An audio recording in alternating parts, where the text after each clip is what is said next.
اللهم اجعل القرآن لقلوبنا ضياء۔ عمر شریف کی موت کو لے کر سوشل میڈیا پر طرح طرح کی باتیں وائرل ہو رہی ہیں۔ میں تمام سامعین حضرات کو بتانا چاہوں گا کون انسان نیک ہے اور کون برا ہے، یہ فیصلہ صرف رب العالمین کے قبضے میں ہے، کسی اور کو یہ حق حاصل نہیں ہے۔ چند دن پہلے کی بات ہے کہ عمر شریف نے اپنے قریبی دوست سے بات چیت کرتے ہوئے قبر کے بارے میں کہا کہ مجھے سب سے زیادہ گھبراہٹ قبر سے ہوتی ہے، کیونکہ قبر انسان کا کردار بتاتی ہے۔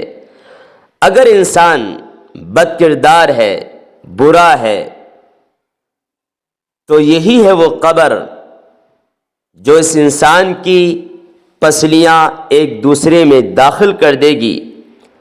یہ وہ جگہ ہے جہاں زبان بول نہیں پاتی ہے، یہ وہ مقام ہے جہاں انسان جواب نہیں دے پاتا ہے، یہ وہ لمحہ ہے جس میں انسان کو بڑا ڈر اور خوف محسوس ہوتا ہے۔ قبر انسان کے اعمال بتاتی ہے۔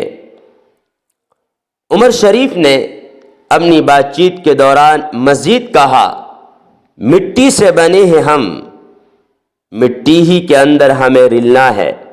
گویا کہ انہوں نے قرآن کریم کی اس آیت کریمہ کی ترجمانی کی ہے، جس میں رب العالمین فرما رہا ہے، منہا خلقناکم وفیہا نعیدکم ومنہا نخرجکم تارۃ اخری، ہم نے تم کو اسی مٹی سے پیدا کیا، اسی میں لوٹائیں گے اور پھر دوبارہ اسی سے زندہ کریں گے۔ انہوں نے یہ بھی کہا کہ یہ میری زندگی ہے جسے بہت کم لوگ جانتے ہیں، یہ وہ میری حالت ہے جس کے بارے میں لوگوں کو پتہ نہیں ہے کہ میرا دل قبر سے کتنا ڈرتا ہے۔ عمر شریف کی اس بات کو پیش کرنے کے بعد میں آپ سے یہ بات کہنا چاہوں گا، کون نیک ہے کون بد ہے، یہ فیصلہ صرف رب العالمین کے قبضے میں ہے، کسی اور کو یہ حق حاصل نہیں ہے۔ نبی اکرم صلی اللہ علیہ وسلم نے ارشاد فرمایا، انما الاعمال بالخواتم، بے شک اعمال کا دار و مدار خاتمے پر ہے۔ اگر انسان کا خاتمہ صحیح ہوا تو یہ اس کے نیک ہونے کی علامت ہے، اور اگر انسان کا خاتمہ برا ہوا تو یہ اس کے گنہگار ہونے کی علامت ہے۔ موجودہ دور میں اگر اللہ نے ہمیں نماز پڑھنے کی، قرآن کی تلاوت کرنے کی، ذکر و اذکار کرنے کی، نیکیاں کرنے کی توفیق دی ہے، ہم اللہ کا شکر ادا کریں اور بار بار دعا کریں، اے ہمارے رب ہمیں اس اچھی حالت پر موت تک برقرار رکھنا، کہیں ایسا نہ ہو کہ پوری زندگی ہم اچھے کام کرتے رہے اور موت سے چند لمحہ پہلے ہم برے کاموں میں لگ گئے اور برے کاموں میں ہماری موت آئے تو یقیناً ہمارا خاتمہ اچھا نہیں ہوا۔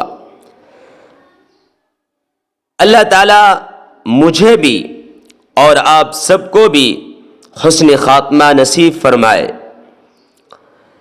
نبی اکرم صلی اللہ علیہ وسلم نے ارشاد فرمایا، اکثروا من ذکر ہادم اللذات، اے لوگوں لذتوں کو توڑنے والی یعنی موت کو کثرت کے ساتھ یاد کیا کرو۔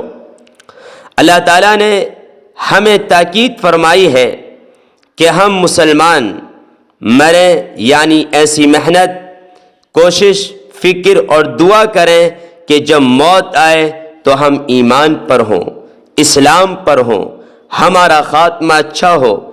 اللہ تعالیٰ نے ارشاد فرمایا، سورہ آل عمران آیت نمبر 201، ترجمہ، اے ایمان والو اللہ تعالیٰ سے ڈرو جس طرح اس سے ڈرنے کا حق ہے، اور تم صرف اسلام ہی پر مرو، یعنی تمہارا خاتمہ اسلام پر ہی ہونا چاہیے۔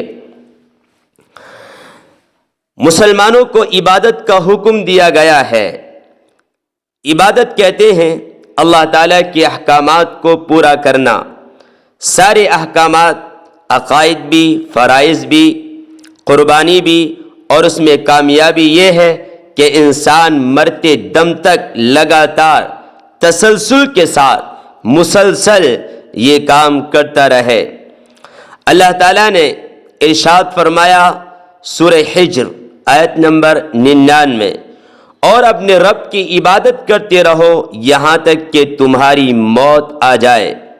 اعتبار تو صرف خاتمے کا ہے، بالکل واضح طور پر سمجھا دیا گیا کہ اصل اعتبار خاتمے کا ہے۔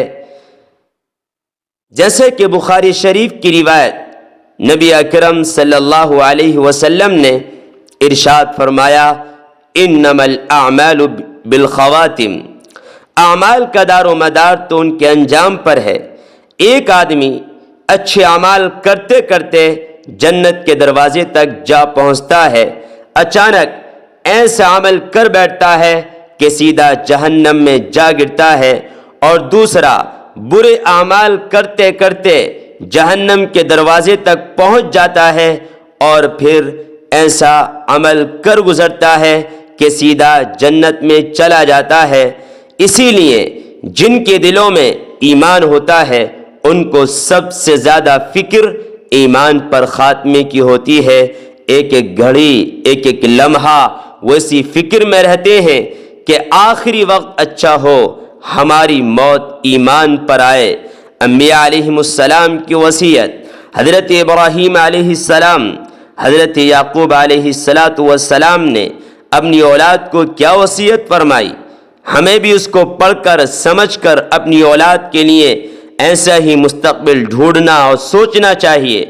دیکھیے رب العالمین نے ارشاد فرمایا کہ حضرت یعقوب علیہ السلام نے کیا کہا تھا، انہوں نے کہا تھا ما تعبدون من بعدی۔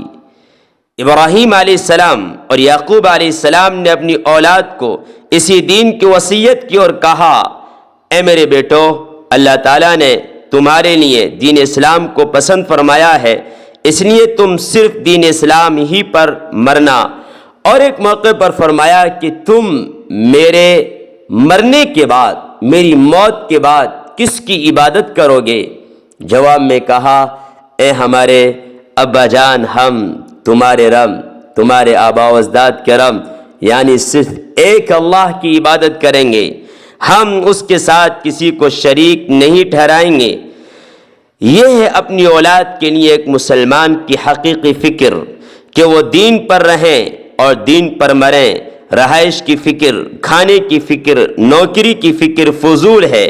لیجیے اب دو کام ہو گئے، اپنے حسن خاتمے کی فکر اور محنت بھی کرنی ہے، اور اپنی اولاد کے حسن خاتمہ اور محنت کی فکر بھی کرنی چاہیے۔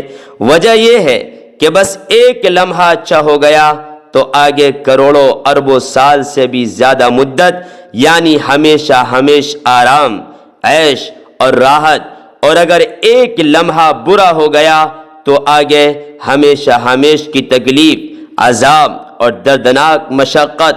ایک لمحہ کون سا ہے؟ جی ہاں، خاتمے کا لمحہ، جب روح کو جسم سے الگ کیا جاتا ہے، اور یہ لمحہ ہر جاندار پر ضرور آئے گا۔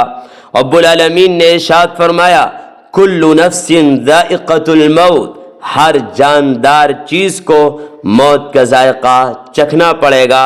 لہذا آخر میں اپنے تمام بھائیوں سے یہ بات کہتا ہوں کہ آج اگر اللہ نے ہمیں اچھے کام کرنے کی توفیق دی ہے تو ہم ذرہ برابر تکبر نہ کریں، اپنے آپ کو گنہگار سمجھیں، جنت کی امید لگائے رہیں اور جہنم سے ڈرتے رہیں۔ قرآن کریم میں رب العالمین نے فرمایا فَلَا تُزَكُّوا أَنفُسَكُمْ، اے لوگو تو اپنے آپ کا تزکیہ مت کرو، اپنے آپ کو جنتی مرد گردانو، بلکہ اللہ پر چھوڑ دو، اللہ ہی اس بات کا فیصلہ کرے گا۔ اللہ مجھے بھی اور آپ کو بھی جو باتیں کہی گئیں ان پر یقین نصیب فرمائے۔ والسلام علیکم ورحمۃ اللہ وبركاته.